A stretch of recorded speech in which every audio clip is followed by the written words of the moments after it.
Halo teman-teman, di sini kami akan menjelaskan tentang manajemen pengelolaan dan sistem persediaan pada jasa bengkel motor.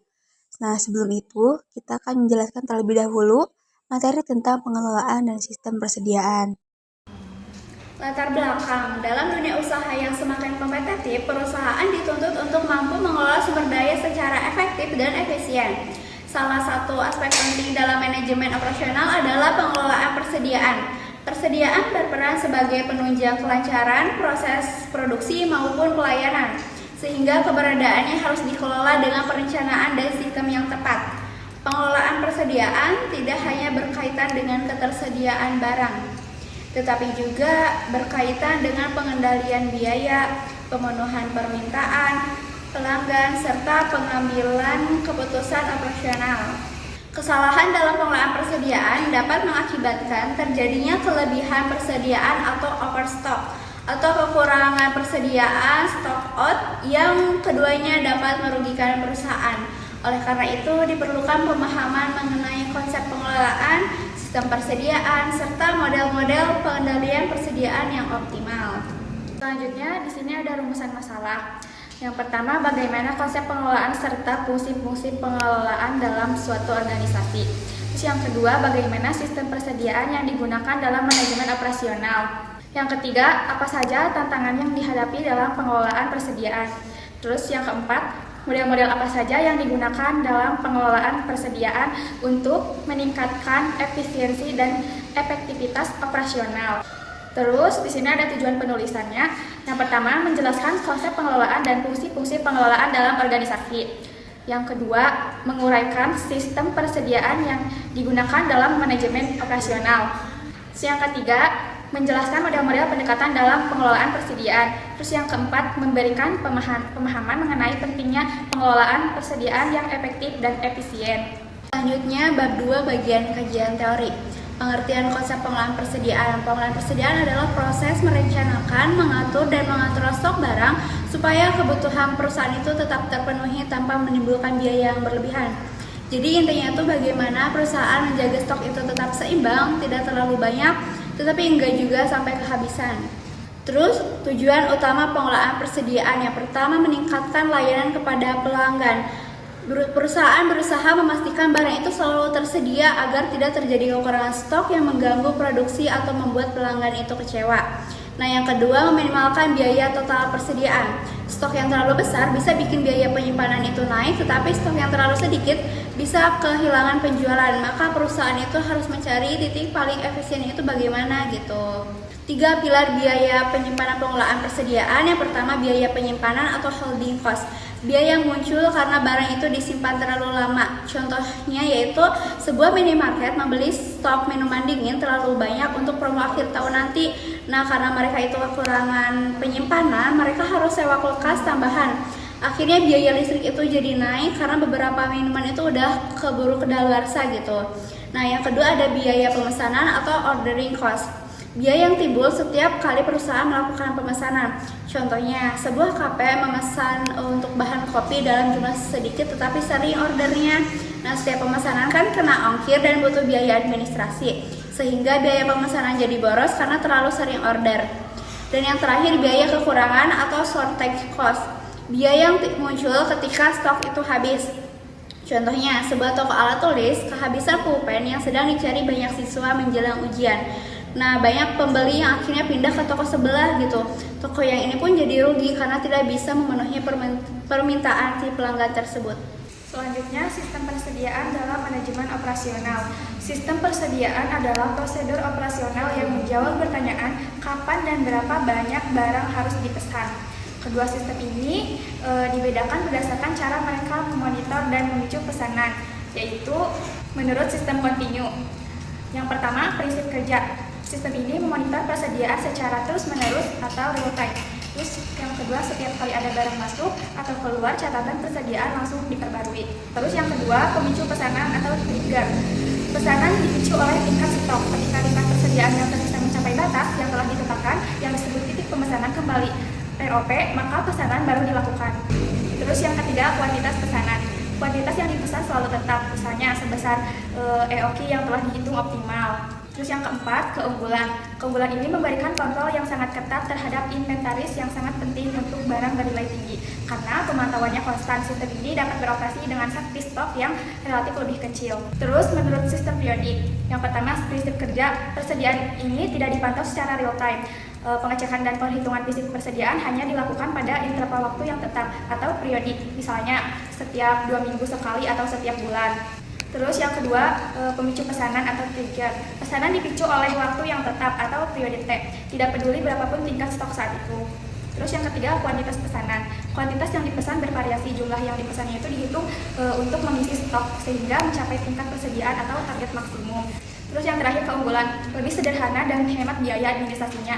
Cocok untuk barang bernilai rendah, namun karena resiko stokku tinggi, di antara periode pengecekan sistem ini membutuhkan sakti stok yang lebih besar. Nah, adapun tantangan dalam sistem persediaan.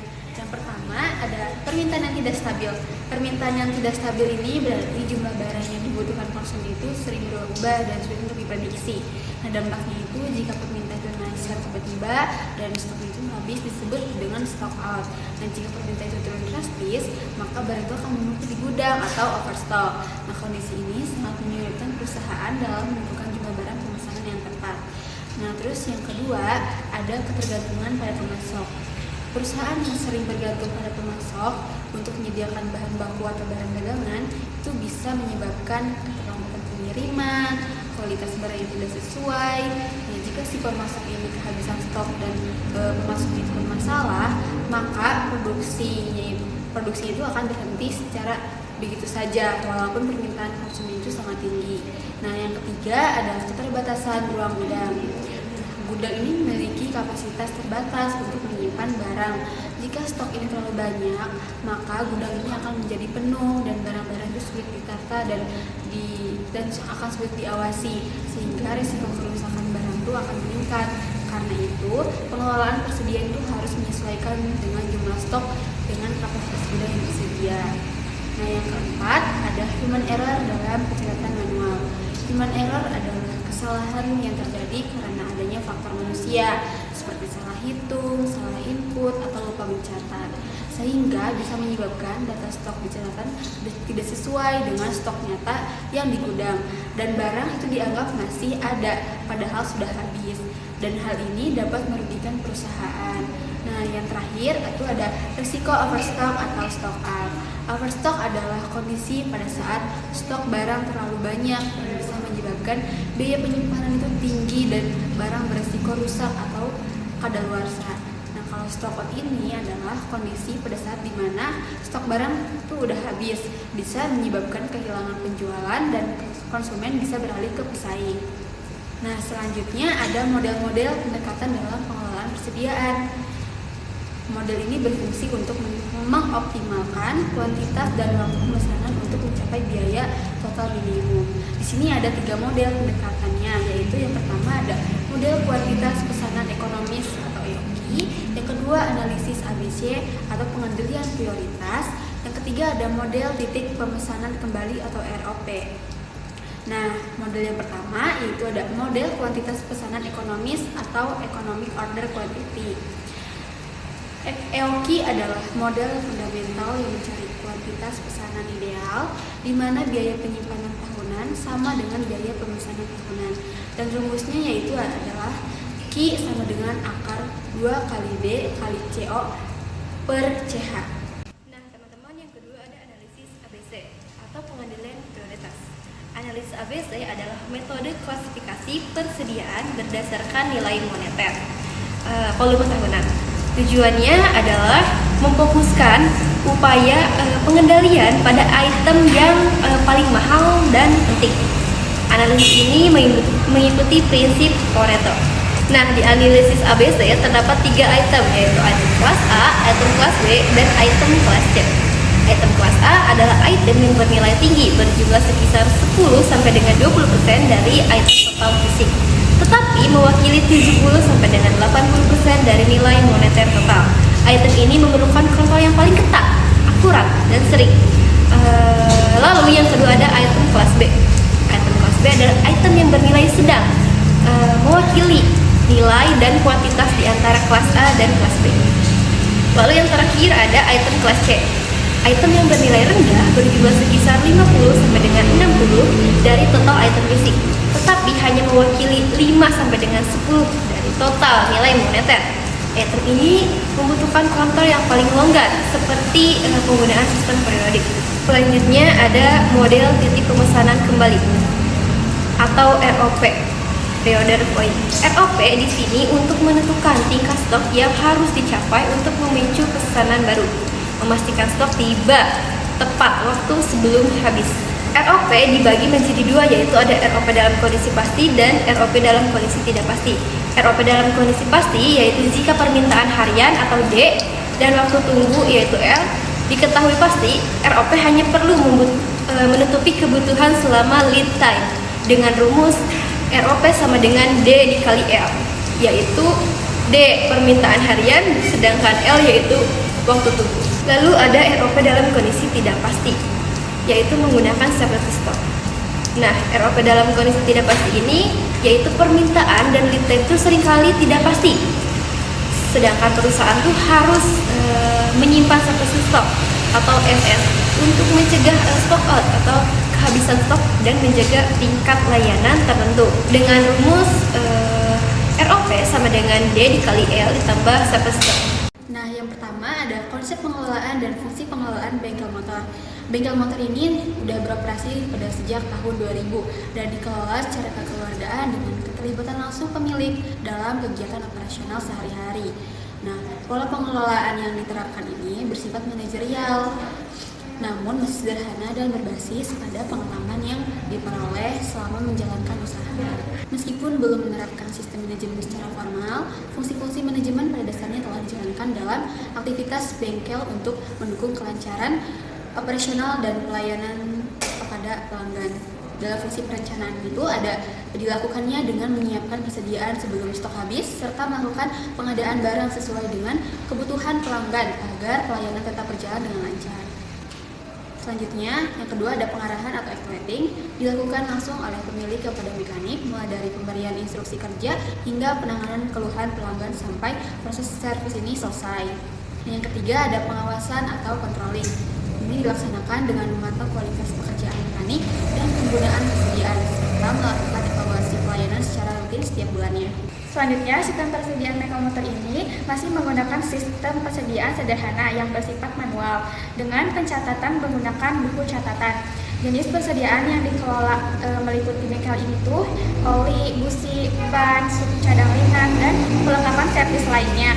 Terus pengecekan persediaan dilakukan 1 minggu sekali atau cuma untuk memastikan ketersediaan barang. Terus bengkel ini belum menetapkan batas minimum stok secara formal, sehingga pengadaan persediaan dilakukan berdasarkan pengalaman. Dengan menyediakan stok cadangan atau standby stok, waktu tunggu pemesanan berbeda-beda, yaitu sekitar 1 hari jika membelinya ke bengkel langsung. Kalau 1 hingga 2 minggu itu jika membelinya melalui sales, sehingga bengkel cenderung menyimpan persediaan dalam jumlah lebih banyak untuk mengantisipasi keterlambatan pemasok. Baik teman-teman, selanjutnya ada tantangan dalam pengelolaan persediaan di bengkel motor. Nah, yang pertama itu ada ketergantungan pada sales dan modal usaha. Bengkel sangat tergantung pada kunjungan sales untuk penyediaan stok. Hal ini menjadi tantangan karena jika pasokan terlambat, ketersediaan barang di bengkel menjadi terganggu. Yang kedua ada keterlambatan pengiriman barang. Nah, keterlambatan dari pihak sales sering menyebabkan kekurangan stok atau stock out. Nah, dampaknya langsungnya adalah ada waktu servis menjadi lebih lama. Contohnya servis yang harusnya selesai 1 jam bisa molor menjadi 2 jam karena montir harus mencari atau membeli barang ke bengkel lain terlebih dahulu. Lalu ada hambatan pelayanan. Di sini tuh proses kerja tidak bisa langsung dieksekusi karena ketidakadaan suku cadang di tempat lain. Yang ketiga ada variasi lead time atau waktu tunggu. Nah, waktu tunggu pesanan sangat fluktuatif. Jika pembeli ke bengkel lain, barang didapat dalam 1 hari. Tetapi jika melalui sales, waktu tunggu berkisar antara 1 hingga 2 minggu. Perbedaan yang jauh ini menyulitkan perencanaan stok yang stabil. Lalu yang keempat ada pengelolaan barang rusak atau tidak terpakai. Tantangan dalam menangani retur barang, bengkel harus mengembalikan barang untuk yang rusak kepada sales sesuai perjanjian garansi dan mencatatnya kembali secara manual. Lalu yang terakhir ada efisiensi operasional dan ketepatan stok. Meskipun jarang terjadi kelebihan persediaan yang merugikan, bengkel tetap kesulitan menjaga kondisi stok agar selalu tepat karena tidak adanya perhitungan formal dalam pengelolaan mereka. Selanjutnya, model pengelolaan persediaan untuk efisiensi bengkel motor. Walaupun bengkel tidak menerapkan model persediaan secara formal, praktik yang dilakukan telah mencerminkan konsep manajemen persediaan. Pengadaan barang sebelum stok habis menunjukkan penerapan reorder point atau ROP sederhana, sementara menyediakan stok cadangan mencerminkan penggunaan safety stock. Bengkel juga lebih memprioritaskan barang yang sering digunakan seperti oli, busi yang menunjukkan penerapan analisis prioritas sederhana serupa dengan analisis ABC. Kedepan, pemilik bengkel berencana memperluas usaha dan menambah jumlah persediaan. Selain itu, disarankan agar bengkel tidak bergantung pada satu pemasok saja, melainkan memiliki beberapa sales untuk mengurangi risiko keterlambatan pengadaan. Baik teman-teman, selanjutnya ada bab 4 penutup. Di sini ada kesimpulan. Nah, kesimpulan dari makalah kami yaitu pengelolaan dan sistem persediaan merupakan faktor penting dalam menunjang kelancaran operasional usaha bengkel motor.